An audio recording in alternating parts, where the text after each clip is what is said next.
Good morning, everyone. The passage we're going to look at this morning comes from John chapter 8 and verses 37 to 47. So if you'd like to turn there in your Bibles.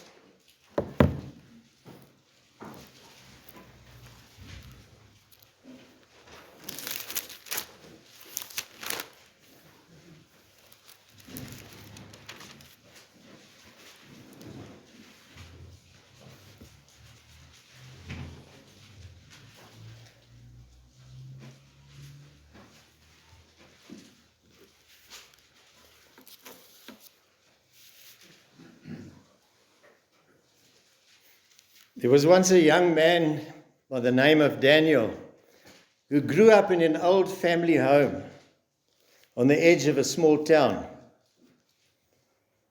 The house had belonged to his family for generations, and in the hallway just beside the front door hung a large portrait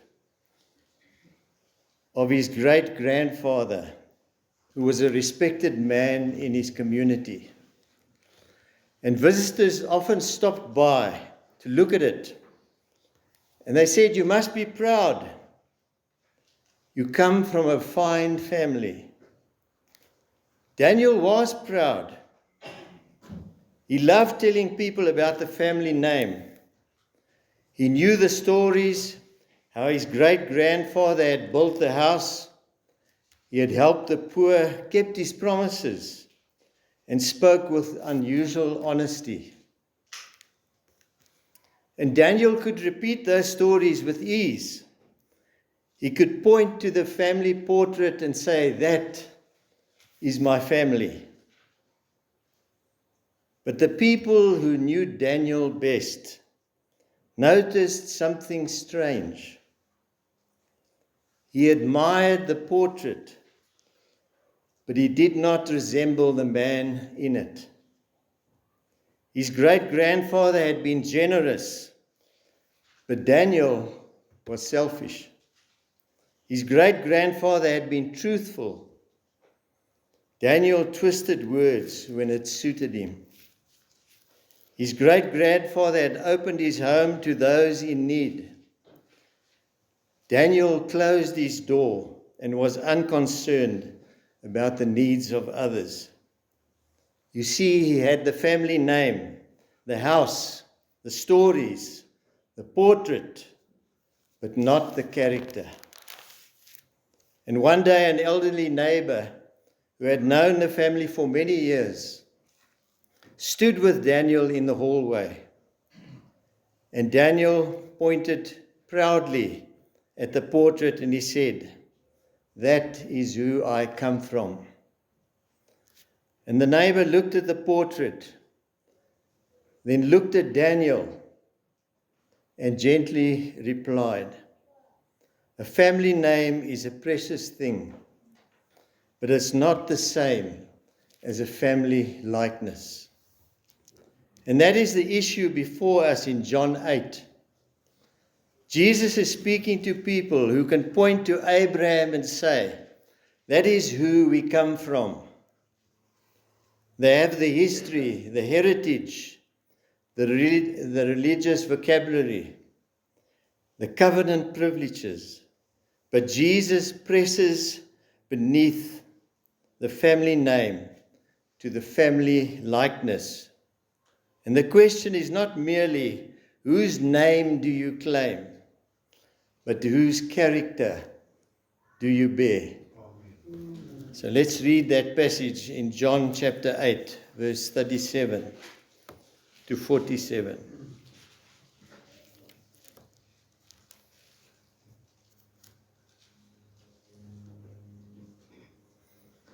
And so Jesus says, "I know that you are Abraham's descendants, but you seek to kill me because my word has no place in you. I speak what I have seen with my father, and you do what you have seen with your father." And they answered and said to him, "Abraham is our father." And Jesus said to them, "If you are Abraham's children, If you were Abraham's children, you would do the works of Abraham. But now you seek to kill me, a man who has told you the truth, which I heard from God. Abraham did not see this. You do the deeds of your father. Did not do this. You do the deeds of your father. Then they said to him, we were not born of fornication. We have one Father, God. And Jesus said to them, if God were your Father, you would love me, for I proceeded forth and came from God. Nor have I come of myself, but he sent me. Why do you not understand my speech? Because you are not able to listen to my word. You are of your father the devil, and the desires of your father you want to do. He was a murderer from the beginning, and does not stand in the truth, because there is no truth in him. When he speaks a lie, he speaks from his own resources, for he is a liar and the father of it. But because I tell you the truth, you do not believe me. Which of you convicts me of sin? And if I tell the truth, why do you not believe me? He who is of God hears God's words. Therefore, you do not hear, because you are not of God.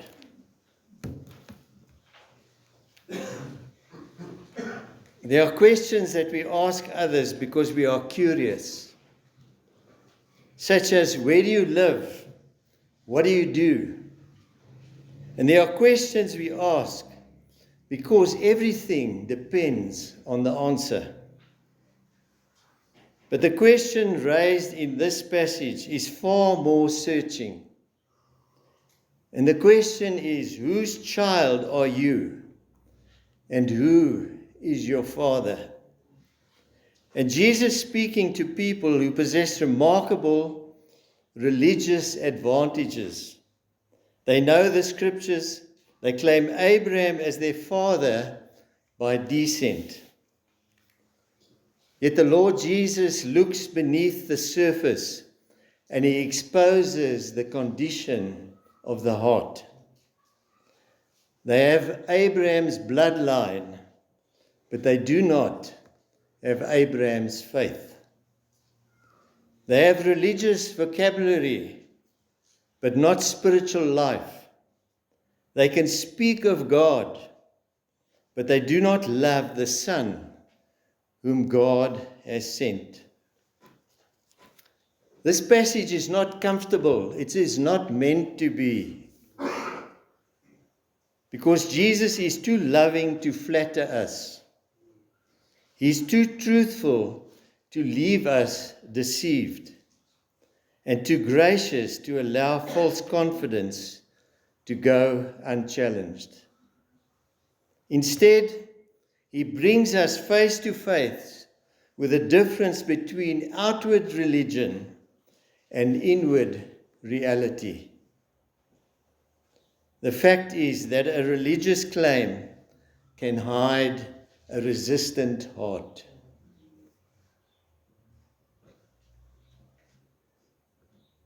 Jesus responds to these self-righteous Jewish leaders when he says, I know that you are offspring of Abraham, yet you seek to kill me because my word finds no place in you.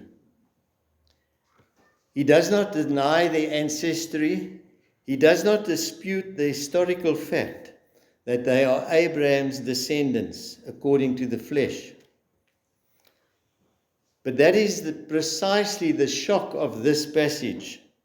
A person may possess genuine religious privilege and yet remain spiritually opposed to Christ.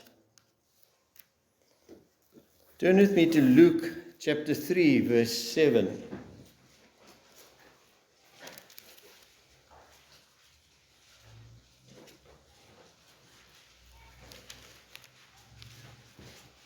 And this is John the Baptist speaking, and he says, Then he said to the multitudes that came out to be baptized by him, "Brood of vipers, who warned you to flee from the wrath to come? Therefore bear fruits worthy of repentance, and do not begin to say to yourselves, 'We have Abraham as our father.' For I say to you that God is able to raise up children to Abraham from these stones." And then also Galatians chapter 3, verse 6. If you want to turn there, Galatians chapter 3, verse 6. 6 to 7.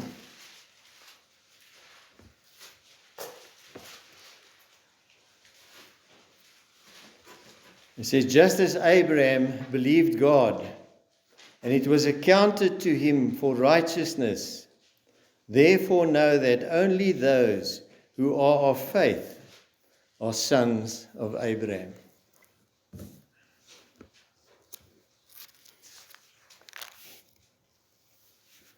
You see, these Jewish religious leaders, they have room for tradition. They have room for argument. They have room for pride, but they have no room for his word. And that is a devastating diagnosis. The problem is not that Jesus had failed to speak clearly. The problem is that his word found no welcome in them. You see, we must be careful here. It is possible to be near to the things of God and yet to be far from God. It is possible to hear sermons, to sing hymns,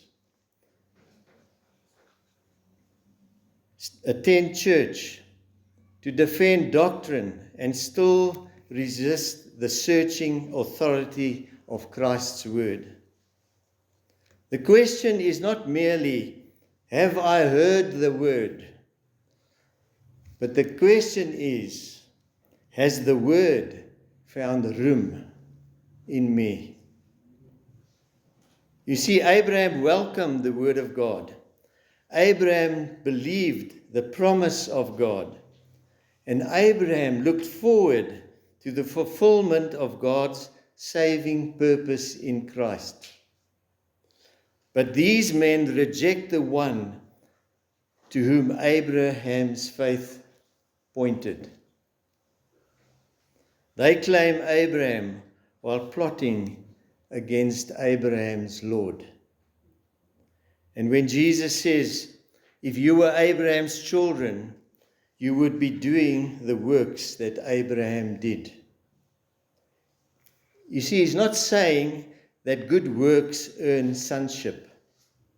He's saying that sonship shows itself because a child bears the family resemblance.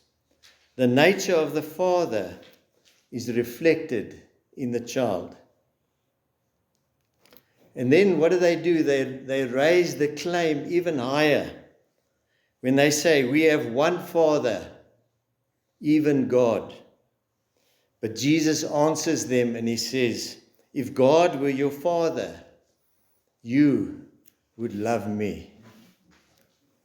You see, that sentence is decisive because no one can truly know the Father while rejecting the Son. No one can honor God while dishonoring Christ. No one can claim spiritual life while refusing the one who alone grants eternal life. You see, Christianity is not a vague belief in God. It is not an admiration of religious ideas. It is not inherited morality. At the center stands Jesus Christ, sent from the Father, speaking the Father's words, doing the Father's will, revealing the Father's heart. To belong to God is to love the Son. This love is not mere sentiment. It is the glad receiving of Christ as he is. Prophet, priest, and king. Savior and Lord. He is the truth that we must believe, the righteousness that we must receive, the Master that we must follow. Jesus then asks them, "Why do you not understand what I say?" And then he answers his own question. And he says, "It is because you cannot bear to hear my word." The issue is deeper than intelligence or education.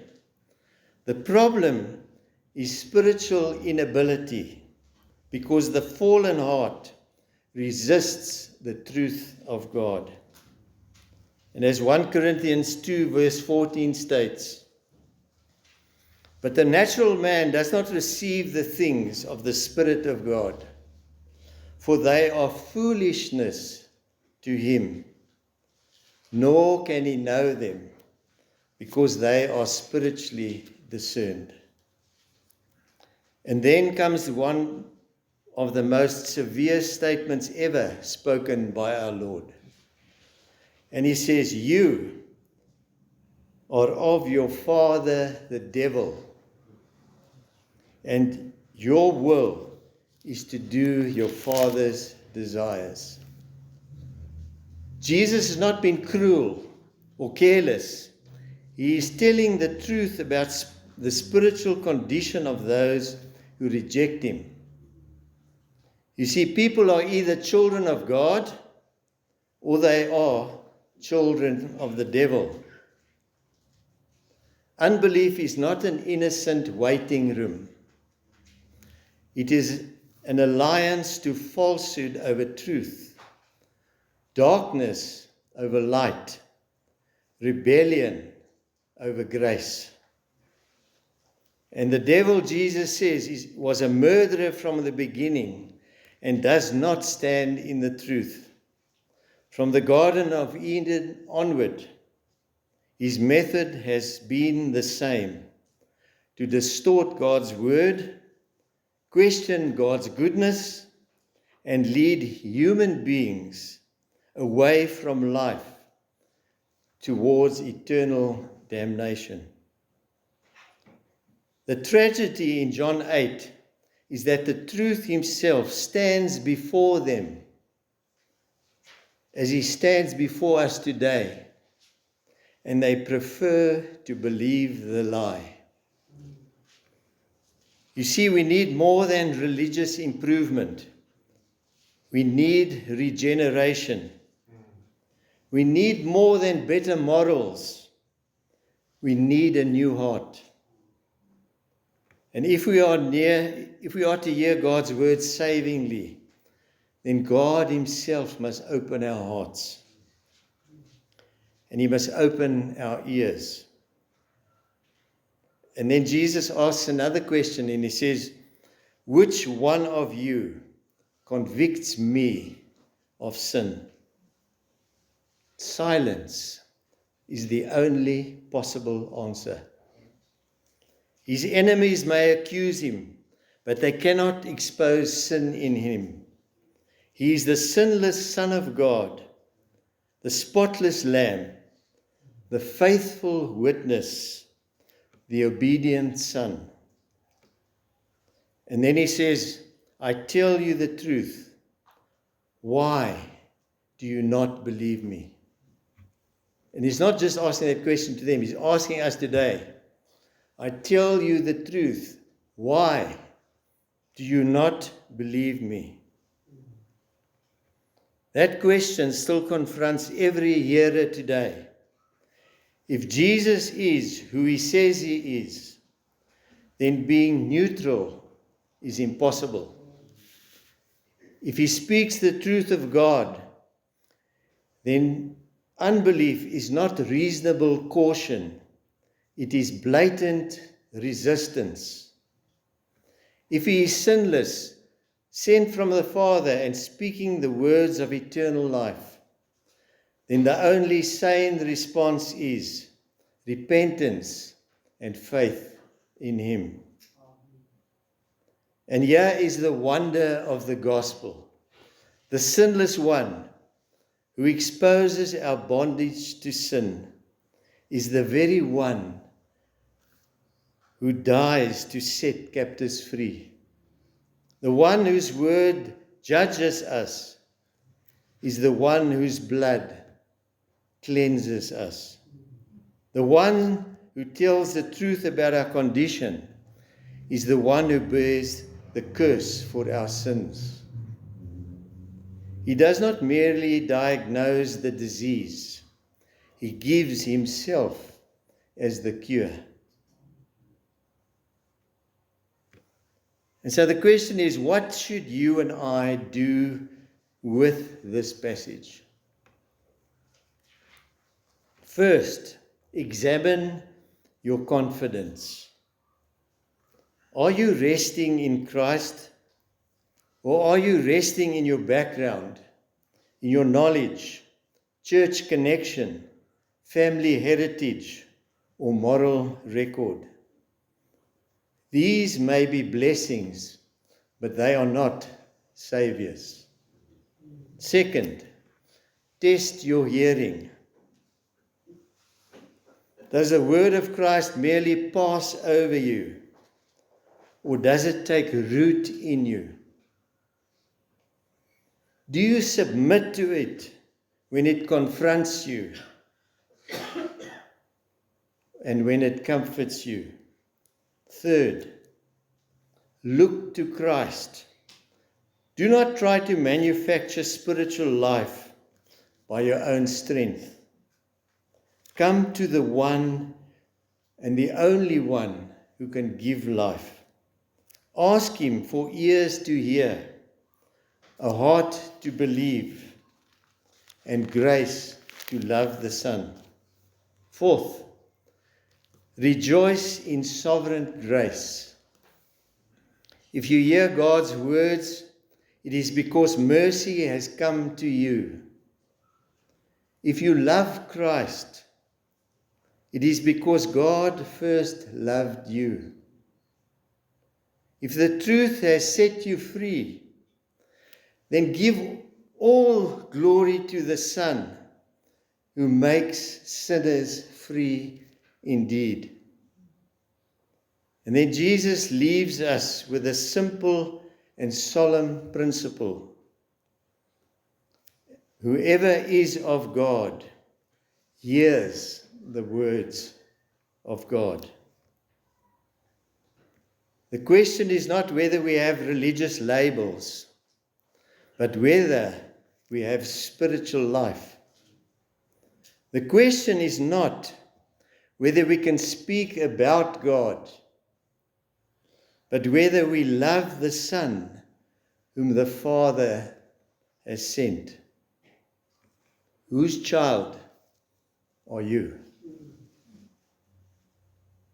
The answer to that question is revealed in what you do today with Jesus Christ. If his word has found room in you, if his truth has humbled you, if his grace has drawn you, then bless God. That is a work of grace. And if you find yourself exposed by this passage, do not turn away. Turn to Christ. The one who tells the truth is also the one who saves. Let's pray.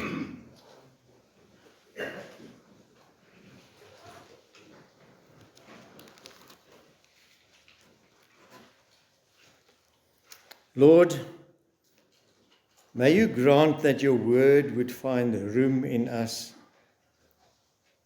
that we would hear the voice of your Son, that we may love him, and that our lives would bear the family resemblance of those who belong to the Father. Come to those who are still dead in their sin.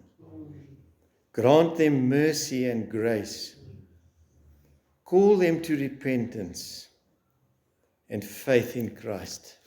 Amen.